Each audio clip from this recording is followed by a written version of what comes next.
Hello and welcome to Understand UPSC's Daily Current Affairs Initiative currently with the Dimension Factory. So as you know कि कल मैंने बच्चों को allow कर दिया कि वो अपनी कॉपी सबमिट कर पाए. द डायमेंशन फैक्ट्री के अंदर एक और चीज़ हमने ऐड किया कि आप लोग अपनी copies between 7 PM to 9 PM. Group कौन सा है आपको अगर नहीं पता है, अगर आपने ज्वाइन नहीं किया तो ये ग्रुप है. अगर आप इस पर टैप करोगे तो आपको डायरेक्टली उस ग्रुप से जुड़ सकते हो. ठीक है. सो मैंने अलाउ किया एंड बहुत सारे बच्चों ने पहले ही दिन पॉजिटिव रिस्पांस दिया एंड उन्होंने अपनी कॉपीज सबमिट की. एंड मैंने एक जेनरिक जो है फीडबैक दी है कैसे हम अच्छे आंसर्स लिख सकते हैं. एंड फ्रॉम टुडे ऑनवर्ड्स मैं रैंडम 2-3 कॉपीज लूंगा इंक्लूडिंग हिंदी मीडियम वालों के. बस इंग्लिश मीडियम वालों की कॉपीज नहीं चेक करूंगा. अंडरस्टैंड यूपीएससी सबके लिए इंक्लूसिव है, तो वी विल ट्राई कि उनकी भी कॉपीज जो है रिव्यू हो जाए. सो द थिंग इज कि जिन्होंने ज्वाइन नहीं किया है they should join. 5 to 7 minutes का एक्सरसाइज है डेली, पार्ट वाइज मैनर में. द डायमेंशन फैक्ट्री आपको बताएगा और आज भी मैं दिखाऊंगा कि कैसे हेल्पफुल है. आपके प्रीलिम्स प्रिपरेशन के साथ साथ आपकी मेंस प्रिपरेशन भी होगी इसके through. And that will be मतलब we will be using toppers copies जिन्होंने एग्जाम क्रैक किया है प्रॉपरली. उन्होंने कैसे आंसर लिखा है, उनकी कॉपी से हम क्या सीख सकते हैं, क्या और इंप्रोवाइज कर सकते हैं. ठीक है. सो स्टार्ट करते हैं आज का दिन. 3 सेगमेंट होते हैं. पहला सेगमेंट कोट सेगमेंट है, second the dimension factory and the third one is daily news जो इंपॉर्टेंट है वो हम डिस्कस करते हैं. कोट सेगमेंट बहुत अंडररेटेड है. इसमें मैं आपको बताता हूँ कि एक कोट देता हूँ डेली, उसका क्या एसेंस है, क्या मीनिंग है, क्या आप समझ रहे हो उसकी meaning. Thereafter I ask you all कि कमेंट सेक्शन में आप ना जो इंपॉर्टेंट कीवर्ड्स आप समझ रहे हो उसकी अलग अलग इंटरप्रिटेशन हो सकती है, तो उसको आप बता दो हमारे यूट्यूब के कमेंट सेक्शन में. एंड थर्ड थिंग इज इस सेक्शन में कि आपको रियल लाइफ एग्जाम्पल्स जो भी नजर आ रहे हैं, रिमेंबर गूगल AI का यूज नहीं करना है, सीखना है इधर. सो कल वाला कोट ये है, इसको डिस्कस करते हैं. We don't see things as they are, we see things as we are. इसका मतलब तो आपको ओवरऑल समझ आ ही गया होगा, कोई भी पढ़ेगा समझ जाएगा कि reality is not experienced in its pure form. मतलब कि जैसा सच है ना उसको इस तरह से नहीं देखा जाता है. जो इंसान है ना, ह्यूमन बींग्स इंटरप्रेट करता है reality through their on biasness. ठीक है. माइंडसेट कह लो, हिस्ट्री जो रही है उसको देखते हुए, इमोशंस को भी कंसीडर करते हुए लोग चीज़ों को जो है ना ऑब्जर्व करते हैं, इंटरप्रेट करते हैं. सो ये कोट का एसेंस है. अब इसमें जो इंपॉर्टेंट कीवर्ड्स है, तो एक कीवर्ड तो और है वी, जिसको मैं बताऊंगा, इसको बाद में बताऊंगा. पहले let us start from the first one and that is see. का क्या मतलब है? मतलब सी का सिंपल मतलब होता है ना देखना, विजुअल ऑब्जर्वेशन क्या है किसी चीज को लेकर. ठीक है. इसको लिखूंगा तो वक्त ज्यादा जाएगा, आप लोग समझ लेना. ठीक है. ये हो सकता है या परसेप्शन हो सकता है, नजरिया.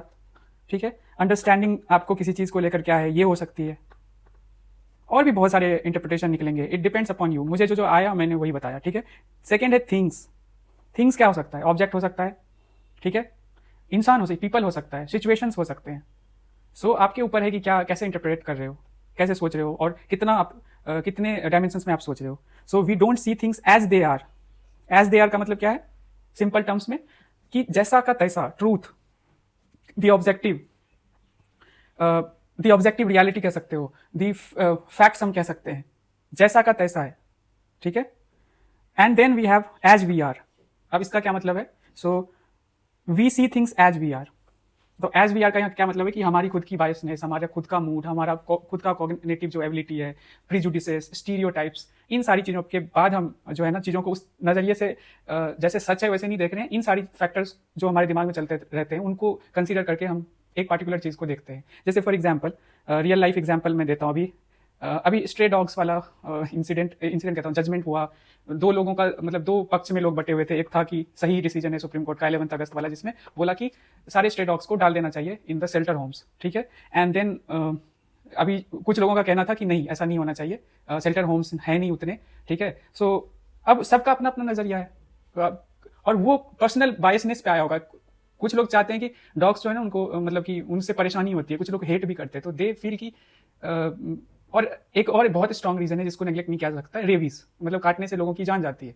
तो इन सारे फैक्टर्स पे सोचने के बाद दे थिंक कि हमारा ओपिनियन क्या होना चाहिए. लोगों का इस तरह से होता है. या रशिया यूक्रेन में देख लो.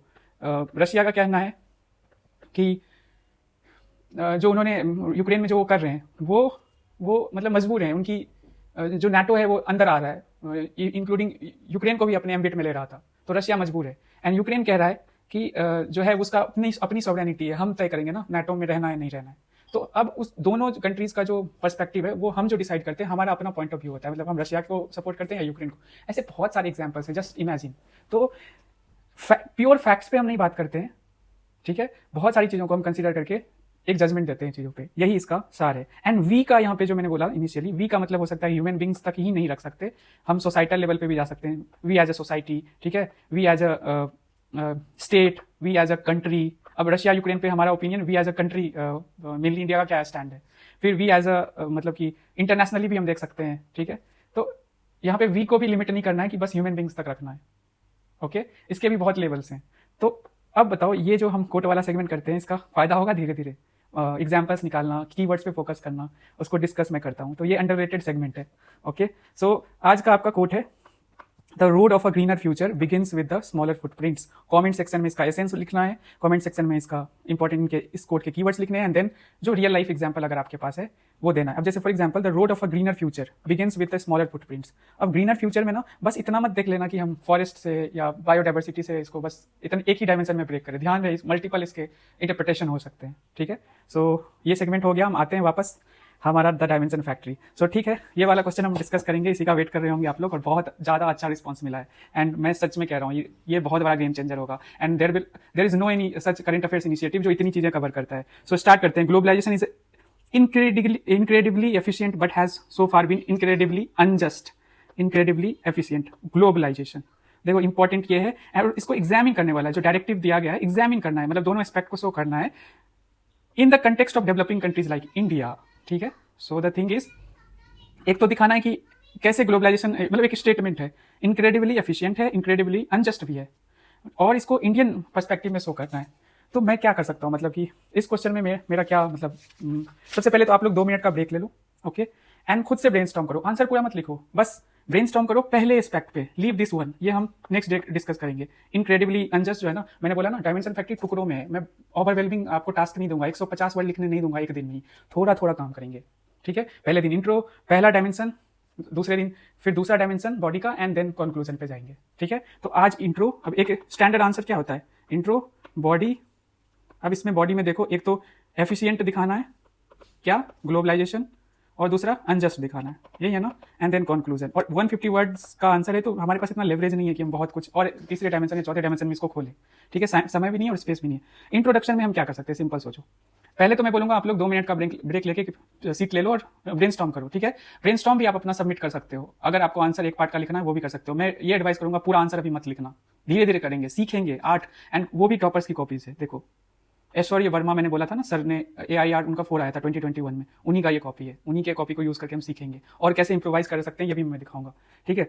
अब ये इस क्वेश्चन में ना बहुत जेनरिक क्वेश्चन है, और जेनरिक पॉइंट्स ही जनरेट होते हैं, ये भी फैक्ट है, और जो आपको दिखेगा सर के कॉपी में भी, जो टॉपर है हमारे आज के। सो इंट्रोडक्शन में हम क्या कर सकते हैं, ग्लोबलाइजेशन को पहले डिफाइन कर सकते हैं, क्या होता है, सिंपल में ही है ना, क्या होता है कि इंटीग्रेशन है, किस तरह का, इकोनॉमिक, ठीक है, सोशल या सोसाइटल लेवल पे, या कल्चरल, और भी कुछ हो सकता है, टेक्नोलॉजिकल, और भी कर सकते हैं, मतलब मैं कहूंगा उतने वर्ड्स इंट्रो में नहीं दे सकते, तो मेन एस्पेक्ट्स को टच करना है, ओके। सो ग्लोबलाइजेशन क्या है, इससे हम इंट्रो स्टार्ट कर सकते हैं, एंड किसी को कोट से स्टार्ट करना है वो भी कर सकता है, मतलब बहुत सारे कोट होते हैं ना ग्लोबलाइजेशन से रिलेटेड, उससे भी हम कर सकते हैं, and then after we can move to. अब देखो एक चीज है, बच्चे क्या करते हैं, डिफाइन करके सीधा चले जाएंगे बॉडी में, बॉडी के डायमेंशंस फील करने, ठीक है। मैं रिपीट करता हूं, बच्चे ये करेंगे, but what can we do is कि देखो, examine the statement in the context of developing countries like India. ये इस चीज से आपको कनेक्ट करना पड़ेगा इंट्रोडक्शन में, थोड़े वर्ड्स में, 5-7 वर्ड्स में ही कनेक्ट करो, but you should do that, बहुत इंपॉर्टेंट है। फ्लो, कोहेरेंस, ये मैटर करता है, इससे नंबर आते हैं। और ऐसे क्वेश्चन में जहाँ पे जेनरिक पॉइंट्स ही निकलने वाले हैं, लीड कहाँ ले सकते हो, ऐसे क्वेश्चन में मैं बताता हूँ कि आप जो है इंट्रो जो है फ्लो में लिखोगे, कोहेरेंस होनी चाहिए। सेकेंड थिंग इज, क्या कर सकते हो आप कि पॉइंट्स जो लिखोगे डायमेंशन में, उसका सब्सटेंशिएशन करोगे, यहाँ लीड लोगे। मैक्सिमम लोग एक जैसे ही पॉइंट्स लिखेंगे, देख लेना आपने अगर ब्रेनस्टॉर्म कर लिया ना, तो आपको भी दिखेगा कि एक जैसे ही चीजें आ रही, इकोनॉमिक, सोसाइटल, टेक्नोलॉजिकल, फिर ये कल्चरल, ऐसे ही पॉइंट्स आएंगे। लेकिन उसको थोड़ा और यूनिक और थोड़ा स्टैंड आउट करने के लिए अच्छे एग्जाम्पल्स, अच्छे रेलिवेंट एग्जाम्पल्स, डेटा, उससे अगर हम करें यहाँ पे, तो हमें थोड़ा एक्स्ट्रा मार्क्स मिलेगा। और यही करना है, क्योंकि मैक्सिमम जो मेन से लिख रहे होंगे ना, जेनरिक पॉइंट्स ही लिखेंगे, बट वहां लीड कहाँ लेंगे, पॉइंट सब्सटेंशिएशन में। एक ये हुआ, तो पहले तो फ्लो हो गया, second thing is point substantiation, third thing is presentation. अब देखो इकोनॉमिक एस्पेक्ट में मल्टीपल वो निकलेगा, मैं दिखाऊंगा अभी, मल्टीपल सब डायमेंशंस निकलेंगे, तो आपके पास स्पेस कम है, कैसे मैक्सिमम आप स्पेस को यूज करोगे ये दिखाएगा। और अगर आप सीधा लाइन वाइज या पैराग्राफ फॉर्मेट में लिखोगे ना, तो मे भी प्रेजेंटेशन मतलब जिस तरह से अब का दौर है ना, जितना स्पीडली चीजें बदल रही है, कि आपको ना बहुत सारे पॉइंट्स दिखाने पड़ते हैं, ये 2015 की तरह आप आंसर्स नहीं लिख सकते हो, ठीक है। सो प्रेजेंटेशन यहाँ इंपॉर्टेंट है, मल्टीपल फैक्टर्स या डायमेंशन या सब डायमेंशन दिखाने के लिए, ठीक है। एंड एक पॉइंट के अंदर ही मल्टीपल डायमेंशंस दिखाने का भी है, गेटिंग माई पॉइंट? तो ये एक जेनरिक सा क्वेश्चन है, जीएस सोसाइटी का भी हम डिस्कस कर रहे हैं। ओके, सो ये 4-5 चीजें ध्यान में रखना है। तो दो, अब मैं इसको ब्रेक करते हैं कि एफिशिएंट पे बात करते हैं। इसको मैं अभी हटा देता हूँ, हमारे काम का नहीं है ये वाला पोर्शन, सेकंड वाला पोर्शन हम नेक्स्ट डेट डिस्कस करेंगे। एफिशिएंट है, अब देखो एक कीवर्ड है इनक्रेडिबली एफिशिएंट, मतलब एक्सट्रीम लेवल पे बोला जा रहा है एफिशिएंसी। इनक्रेडिबली अनजस्ट, ये भी बोला जा रहा है एक्सट्रीम लेवल पे, ना कि बस एफिशिएंट बोला है, ना कि बस अनजस्ट बोला है, इनक्रेडिबली टर्म यूज किया है। तो देखो ये सारी छोटी छोटी चीजें मैटर करती है बहुत, नोटिस करना भी नहीं सीखोगे एक दिन में, टाइम लगेगा, बट देखो सॉरी। अब एफिशिएंट है तो कैसे हो सकता है? इकोनॉमिकली, एक डायमेंशन ये ब्रेक किया। इकोनॉमिकली में हम क्या कर सकते हैं? सबसे ज्यादा क्या आपको इंपॉर्टेंट लगता है कि जॉब क्रिएशन हुआ है पहले की तुलना में?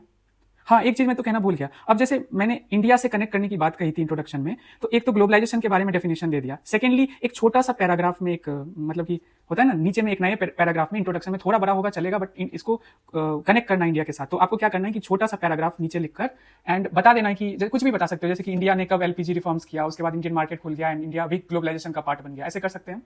या हम ये भी दे सकते हैं कि लेट 80s में या अर्ली 90s में पूरी डेवलपिंग वर्ल्ड में, ऑलमोस्ट पूरी डेवलपिंग वर्ल्ड जो है ना, वो भी ग्लोबलाइजेशन का पार्ट बन गया। इंडिया या इवन चाइना को हम कंसीडर कर सकते हैं, मतलब वो तो 80s में पहले हो गया, या और भी जो डेवलपिंग कंट्रीज आपको दिख रहे हैं इंपॉर्टेंट। ओके, सो ये भी हम कर सकते हैं, but it is far better कि हम एलपीजी रिफॉर्म्स को यूज कर लें और शो कर दें कि इंट्रोडक्शन जो हम लिख रहे हैं ना वो फ्लो में है, मतलब क्वेश्चन के डिमांड के अकॉर्डिंग है। बस ये नहीं कि ग्लोबलाइजेशन लिख के हम निकल गए, उसका डिफाइन करके हम भाग गए। गेट? ठीक है। सो फिर उसके बाद इकोनॉमिकली हम कर सकते हैं जॉब क्रिएशन, फिर एफडीआई, फिर मतलब बहुत सारे हैं, मतलब कि जीडीपी ग्रोथ, या शुरू में हम जीडीपी ग्रोथ से कर सकते हैं। हमारी ग्रोथ जो है जब से एलपीजी रिफॉर्म्स हुई है लास्ट 3 डेकेड्स, आपको पता है 7-8% एवरेज है, तो इसको पॉइंट सब्सटेंशिएट करने के लिए 7-8% ऑन एन एवरेज हम शो कर सकते हैं। ठीक है। फिर हम ये कर सकते हैं कि चॉइसेस ऑफ कंज्यूमर्स हैं, जैसे कि वहाँ के एमएनसी या फूड प्रोडक्ट्स जब मार्केट ओपन होता है इंडिया का दूसरे कंट्रीज के लिए, तो जो यहाँ के कंज्यूमर्स हैं उनके लिए बहुत ज़्यादा चॉइसेस हो गए ना, कि हम एक प्रोडक्ट मल्टीपल बेचने वाले हैं एक ही तरह के प्रोडक्ट को, तो हम और सस्ता भी हुआ, चीप भी हुआ। तो ये इकोनॉमिकली पर्सपेक्टिव। अब जॉब क्रिएशन के लिए आपको पॉइंट सब्सटेंशिएट करने के लिए कोई डेटा है तो आप ये कर सकते हो। एफडीआई के लिए जैसे मुझे याद है, मतलब मैं अभी इसमें डेटा नहीं दूंगा क्योंकि जो रिसेंट डेटा होगा उसको यूज करना। एफडीआई में जैसे मुझे याद है 2023 में 75 बिलियन के आसपास, एक्यूरेट डेटा आप चेक कर लेना। ठीक है, मैं बता रहा हूँ, आपको समझना है कि कैसे चीजें करनी है, और न्यूज़पेपर रीडिंग क्यों इंपॉर्टेंट है इस पर्सपेक्टिव में। पॉइंट सब्सटेंशिएशन में न्यूज़पेपर बहुत इंपॉर्टेंट है। ठीक है। Then we have GDP growth का तो मैंने बता ही दिया, एंड चॉइसेस में तो बेसिक चीजें हैं कि हमें बहुत चॉइसेस मिलते हैं। ठीक है, इकोनॉमिकली हो गया। और मैं ना सिंपल अभी फ्रेमवर्क में जा रहा हूँ, क्योंकि ग्लोबलाइजेशन जब भी आएगा ना तो आप सिंपल फ्रेमवर्क में ही लिखोगे, यहाँ हीरो नहीं बनना है ज्यादा। हाँ, ये कर सकते हो कि एक डायमेंशन में बहुत सारे सब डायमेंशन हम क्रिएट कर सकते हैं थ्रू प्रेजेंटेशन। ओके, कम स्पेस में। Then we can go technological. अब टेक्नोलॉजिकल में क्या है, बहुत सारे एमएनसीज आए तो क्या हुआ, ट्रांसफर हुआ, मतलब एडवांस टेक्नोलॉजीज ट्रांसफर हुआ ना, हमारे पास आए।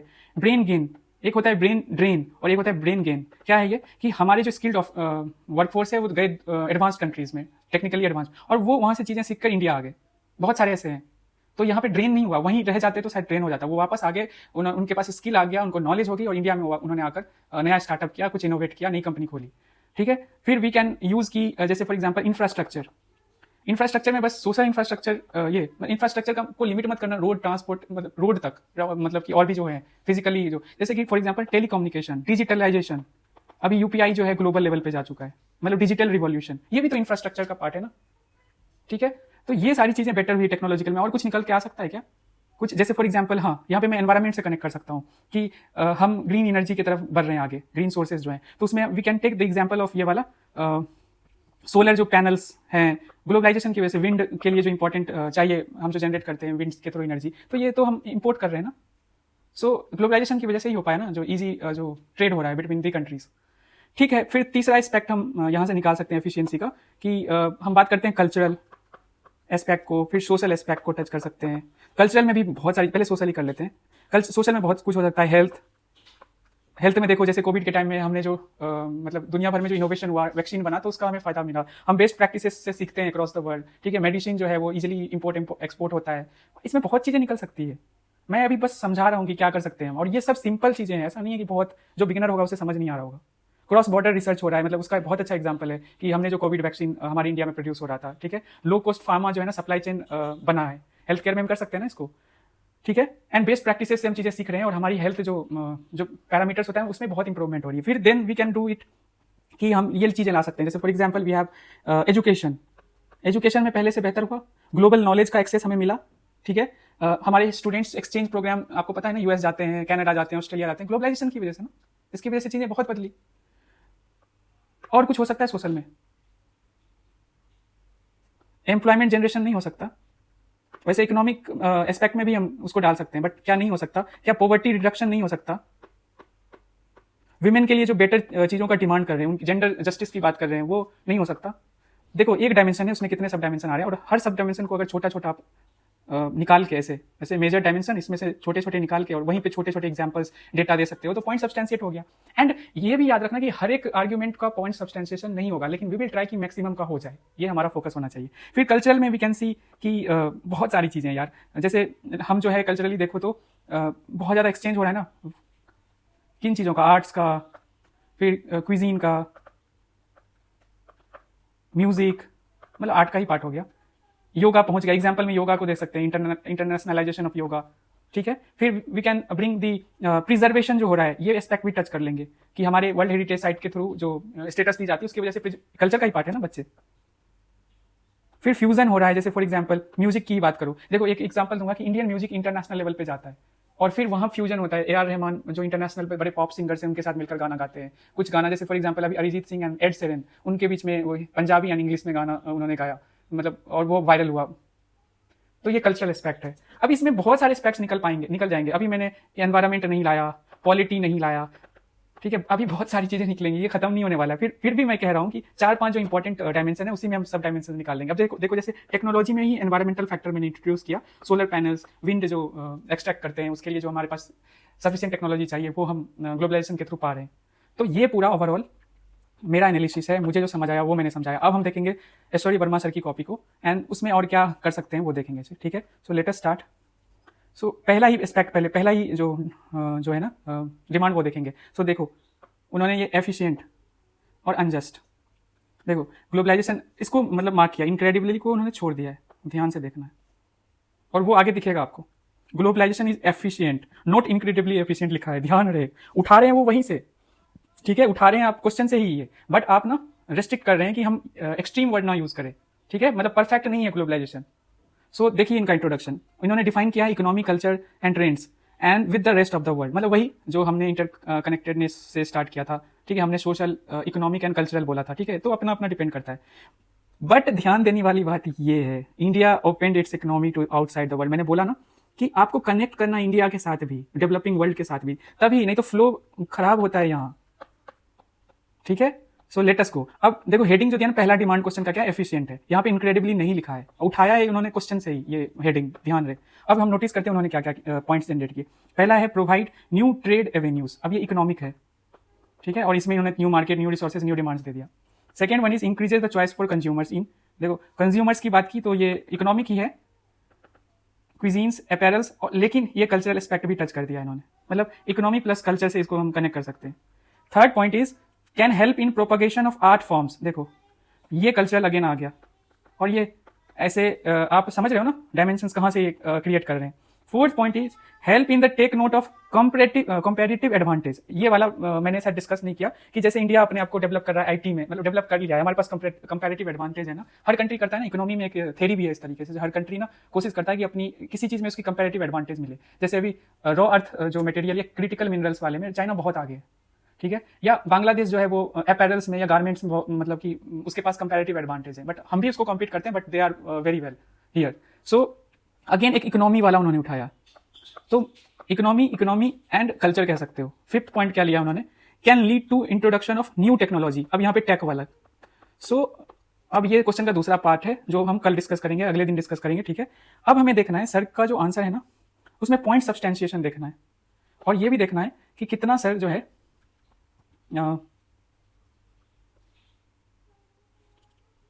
ठीक है, कितना सर जो है ना डायमेंशंस में इसको खोल रहे हैं, ओपन कर रहे हैं। सो इकोनॉमी, अब चलो पॉइंट सब्सटेंशिएट कर दिया, ये तीन मतलब एक प्रेजेंटेशन कह सकते हो। फिर उन्होंने यहाँ पे पॉइंट सब्सटेंशिएट किया इन क्विजीन्स अपैरल से, यहाँ पे पॉइंट सब्सटेंशिएशन उन्होंने नहीं यूज किया है, यहाँ पे उन्होंने किया एग्जाम्पल देखिए कि लेबर में मतलब हमारे पास यहाँ एडवांटेज है, सस्ते लेबर, एंड इधर भी शायद नहीं किया है, मतलब रिसर्च की बात कही है, टेक्नोलॉजी की बात कही है। सो गेटिंग माई पॉइंट, इन्होंने टाइम बाउंड मैनर में लिखा है, ध्यान रहे, और ये इस इतना अगर लिख लोगे तो बहुत नंबर आएंगे, ये यही बहुत ज़्यादा है। लेकिन अगेन इम्प्रोवाइजेशन की जहाँ तक बात करें तो 3 डायमेंशंस मुझे दिखे majorly, economy, culture and then technology. हमें क्या करना है, मैक्सिमम मतलब 5 पॉइंट्स अगर बना रहे हैं तो 5 मेजर डायमेंशंस को हम टच कर सकते हैं, या 4 एटलीस्ट कर सकते हैं। और उसमें भी टाइम का अभाव है, लेकिन हम प्रयास तो करेंगे ना बेटर होने के लिए। और उसमें भी अगर हम सब डायमेंशंस बनाते हैं तो उसको कोशिश करेंगे कि मैक्सिमम पॉइंट्स को सब्सटेंशिएट कर पाएं। अब देखो मॉडल आंसर की तरफ नहीं जा रहे हैं और सर की कॉपी में कमियां नहीं निकाल रहे हैं, सर AIR चाह रहे हैं, बट बस मैं समझाना चाहता हूं कि और इसको कैसे बेहतर कर सकते थे या हम कर सकते हैं इनकी कॉपी देखने के बाद। Okay, so this is it, आज के लिए यही है। आप ब्रेनस्टॉर्म जो भी आपने किया उसको सबमिट कीजिएगा। ओके, एंड देन क्या बोलते हैं, हम जो है नेक्स्ट पार्ट डिस्कस करेंगे जिसमें कि सेकंड जो डायमेंशन हमें क्वेश्चन का डिमांड जो है वो एड्रेस करना है, देन कंक्लूजन। सो पानी पी लेता हूँ। बताओ कैसा रहा ये एक्सपीरियंस।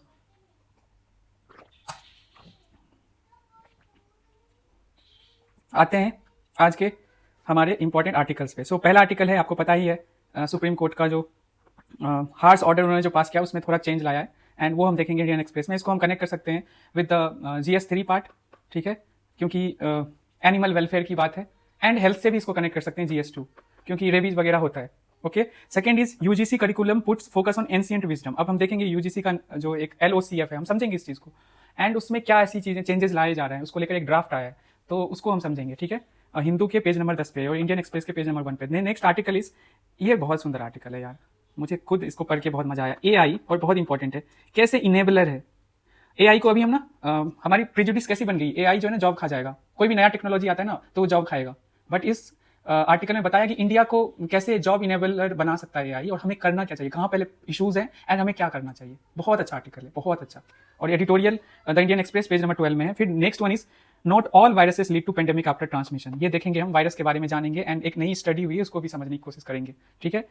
हर वायरस जो है, क्योंकि वायरस से रिलेटेड आपको UPSC प्रीलिम्स में क्वेश्चंस दिखते हैं। और एक वैल्यू एडिशन के लिए है कि 40% of the chief ministers face criminal cases, जैसे क्रिमिनलाइजेशन ऑफ पॉलिटिक्स है ना। और अभी जो नया बिल इंट्रोड्यूस हुआ था जिसको ज्वाइंट पार्लियामेंट्री कमेटी के पास भेजा गया कि जो CM होंगे, PM होंगे या मिनिस्टर्स होंगे, उनको 30 डेज तक अगर वो कंसिक्यूटिवली जेल में रहे या डिटेन है तो उनको उनकी जो पोस्ट है उस पोस्ट से वो रिमूव हो जाएंगे। तो उसी के बैकड्रॉप में ये इन्फॉर्मेशन ADR रिपोर्ट जो है उसने दिया है, तो इसको भी हम देखेंगे। एंड क्रिमिनलाइजेशन ऑफ पॉलिटिक्स, या उसी लॉ के बेसिस पे अगर कोई क्वेश्चन बनता है तो हम उसको उसमें पॉइंट सब्सटेंशिएट करने के लिए इसको यूज कर सकते हैं, ठीक है।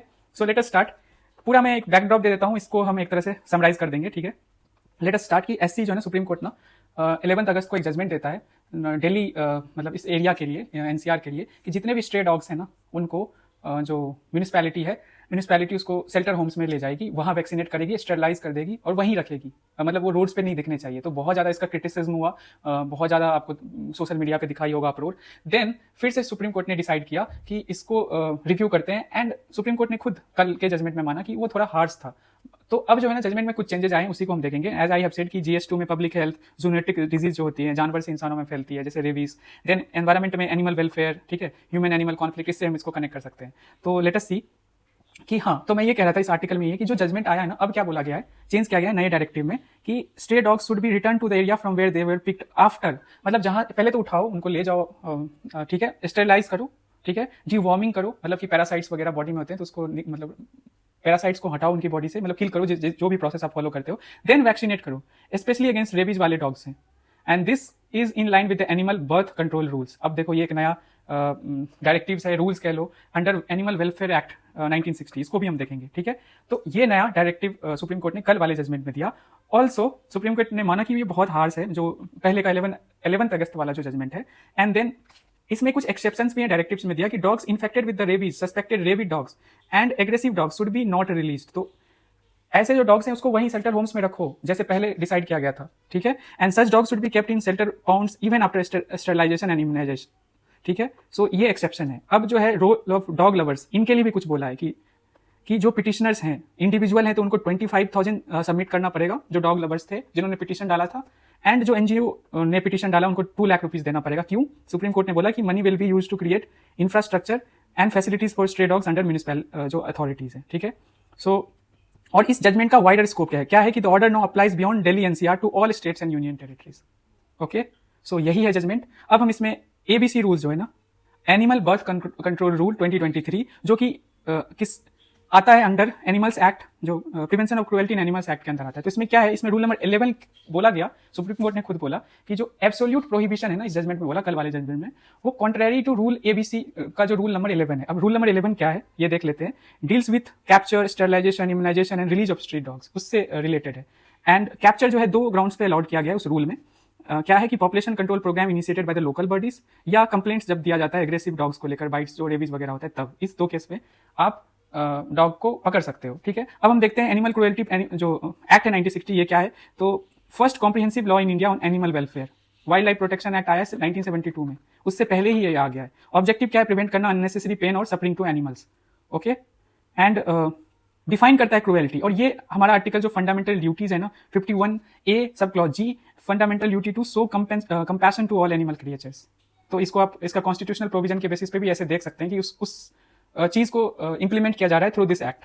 नाउ क्रुएल्टी को बीटिंग, ओवरलोडिंग, मतलब ये सारे बेसिस पे इसको डिफाइन किया गया इस एक्ट में, एनिमल के वेल अगेंस्ट जो किया जाता है। एग्जेप्शन क्या है कि जब उसको फूड के लिए, रेगुलेटेड साइंटिफिक एक्सपेरिमेंट के लिए कर रहे हैं ना यूज, तो चलेगा, वहां एक्सेप्शंस भी दिया है, मतलब एग्जेप्शंस। ठीक है, एंड इसी एक्ट के बेसिस पे एनिमल वेलफेयर बोर्ड जो एक स्टैट्यूटरी बॉडी है वो एस्टैब्लिश किया गया है। ठीक है, so that's it for this article. Second article है draft UGC curriculum puts focus on ancient wisdom. So simple है, आपको मैं समझा देता हूं। तो यूजीसी क्या है, पहले यूजीसी समझ लेते हैं। एक स्टैट्यूटरी बॉडी है यूजीसी, ठीक है, 1956 में ये आई है।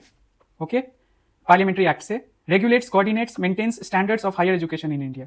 हायर एजुकेशन से रिलेटेड इसको रेगुलेटरी बॉडी कह सकते हो, कोऑर्डिनेट करने वाली बॉडी कह सकते हो, या मेंटेन स्टैंडर्ड्स वाली बॉडी कह सकते हो।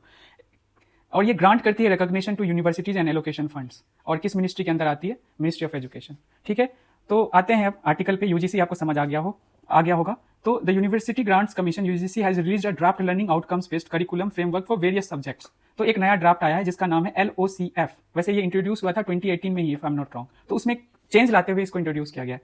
तो ये क्या करता है कि LOCF, that is learning outcomes based curriculum framework, ये स्ट्रेस करता है on inclusion of Indian knowledge system in each subject. ठीक है, अब LOCF क्या है, मैं इसको और अच्छे ढंग से आपको बताता हूँ।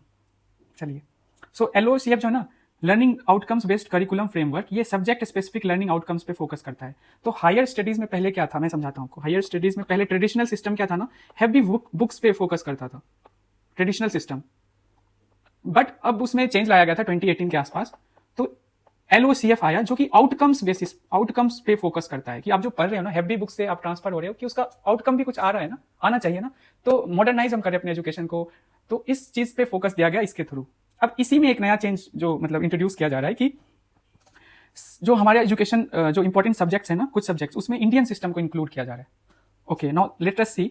अब अप्रोच क्या है, defines what a student should know, understand and be able to do after completing the course. मतलब एक कोर्स को कंप्लीट कर लेते हो। नेचर क्या है, more discipline centric, example anthropology, chemistry, economics, and flexibility कम है यहाँ पे। अब इसको ना हम कंपेयर करते हैं नेशनल एजुकेशन पॉलिसी। ये बस हायर एजुकेशन के लिए, नेशनल एजुकेशन पॉलिसी जो 2020 में आया था या आया है, वो हर level of education, primary, secondary and higher, तीनों के लिए है। ठीक है, अब ये फोकस क्या करता है, होलिस्टिक पे, यहाँ पे आउटकम पे फोकस कर रहे हैं, और ये मल्टी डिसिप्लिनरी होता है फ्लेक्सिबल एजुकेशन सिस्टम के लिए, मतलब 21st सेंचुरी के लिए जो एजुकेशन चाहिए। मतलब कि मल्टी डिसिप्लिनरी का क्या मतलब है, तो इस चीज को हम समझते हैं। जैसे फॉर एग्जांपल, एक इंसान जो है इकोनॉमिक्स पढ़ रहा है, ठीक है, और वो म्यूजिक ले सकता है as an subject. Similarly economics पढ़ रहा है, केमिस्ट्री ले सकता है, या केमिस्ट्री के साथ हिस्ट्री ले सकता है।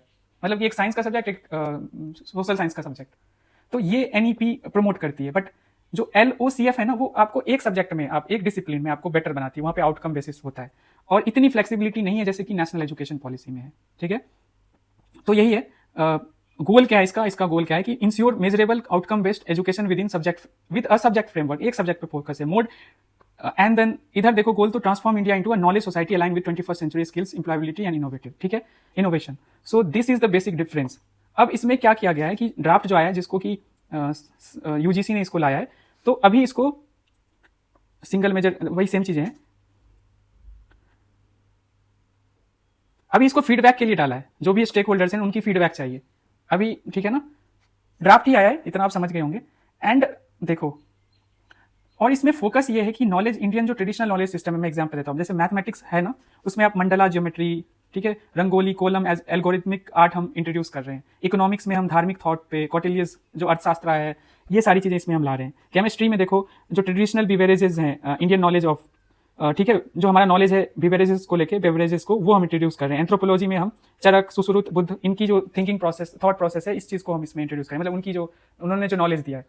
तो इसका लेकिन अगर आप देखो, ध्यान दो तो फ्री एजुकेशन पॉलिसी में बोला जाता है कि, या एनसीईआरटी में जो रिसेंट चेंजेस आए हैं, तो कहा जाता है कि जो सेंट्रल गवर्नमेंट है जिसको बीजेपी लीड कर रही है, तो सेफ्रोनाइज कर रही है इंडियन एजुकेशन सिस्टम को, तो एक तरह से इसका क्रिटिसिज्म भी हो रहा है। ठीक है, सो इसी के बैकड्रॉप में हमने सब कुछ समझा। क्या समझा कि एलओसीएफ क्या है, क्या चेंजेस लाया जा रहा है बाय द यूजीसी, और LOCF and NEP national education policy में क्या डिफरेंस है। ठीक है, क्लैरिटी इस पे मिल गई होगी। जीएस पेपर जो है जीएस 2 में हम इसको यूज कर सकते हैं एजुकेशन में, खास करके हायर एजुकेशन में, कि हम एंशिएंट, एक तरफ तो लोग कहेंगे कि अच्छी बात है कि हम अपने एंशिएंट विजडम को इंक्लूड कर रहे हैं, बट दूसरी तरफ इसका क्रिटिसिज्म भी हो रहा है। ठीक है, तो हम एक तरह से इस इशू को समझ गए।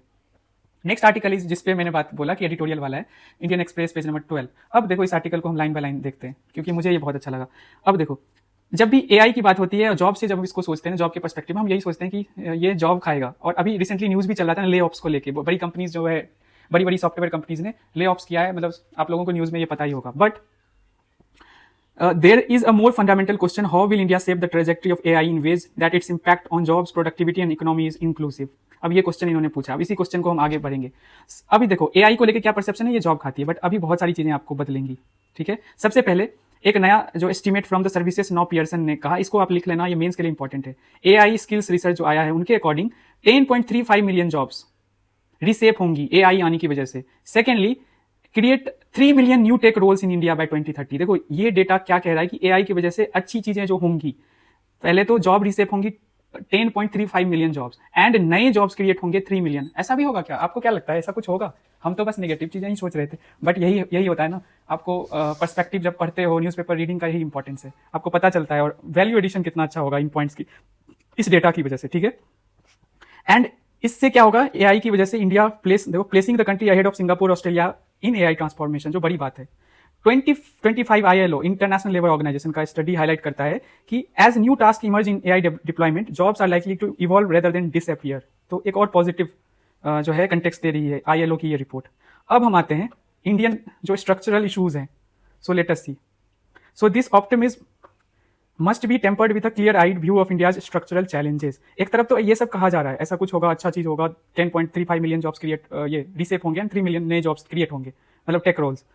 लेकिन अगर आप देखो स्ट्रक्चरल चैलेंज में, तो इंडियन फार्म सेक्टर एआई ना के बराबर ही यूज करती है। दूसरा, जो हमारा लेबर इंटेंसिव सेक्टर है, स्पेशली सर्विसेज, विच कॉन्ट्रीब्यूट करती है 55%, मतलब 2020 फिजिकल ईयर 24 के हिसाब से जाओ, एंड जीडीपी जो है उसमें, मतलब जीडीपी में 55%, एंड जो इंप्लॉयमेंट है, मतलब लेबर फोर्स जो है 31% इसमें है, तो इस पे इंपैक्ट पड़ेगा।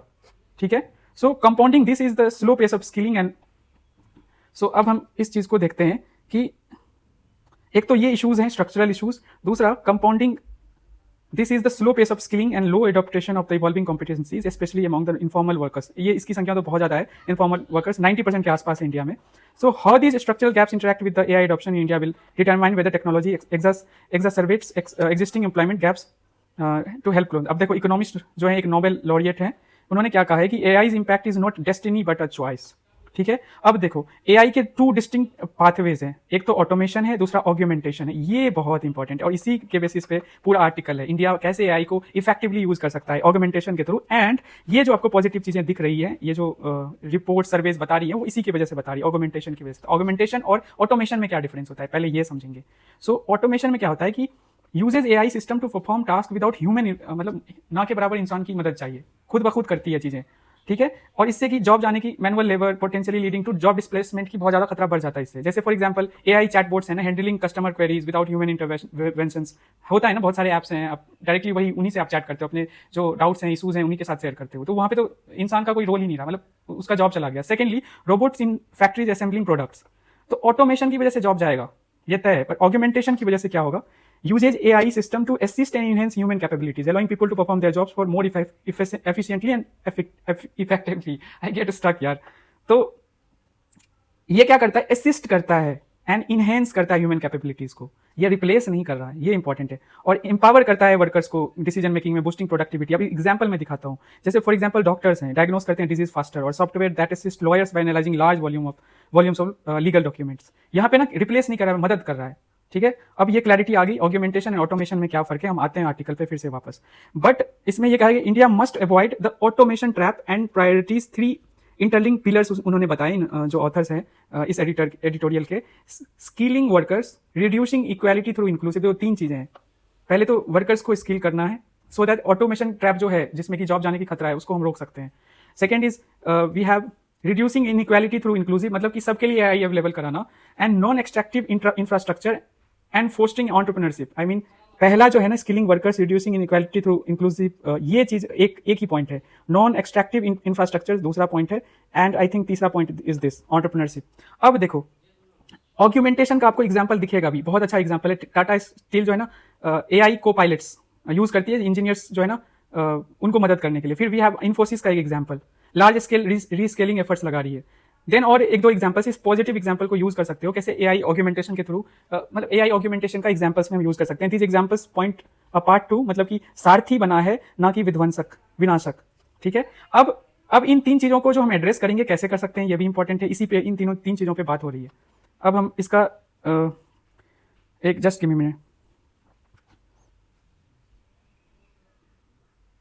हाँ यहाँ से हम इसको डिस्कस करते हैं। सो जो फ्लैगशिप स्कीम है ना उसको AI skills and support work, उसको हम यूज कर सकते हैं कि कैसे हम ऑग्यूमेंटेशन के में इसकी मदद, मतलब फ्लैगशिप प्रोग्राम सच एज अटल इनोवेशन मिशन, देखो ये बहुत इंपॉर्टेंट है। ये मिशन से हम ना टेक्नोलॉजिकली अपग्रेड कर रहे हैं लोगों को, तो उसमें ना हमें AI मस्ट स्केल्ड अप, इसके साथ हमें करना पड़ेगा। AI जो है इंट्रोड्यूस करना पड़ेगा इन मिशंस में, इन स्कीम्स में, ठीक है।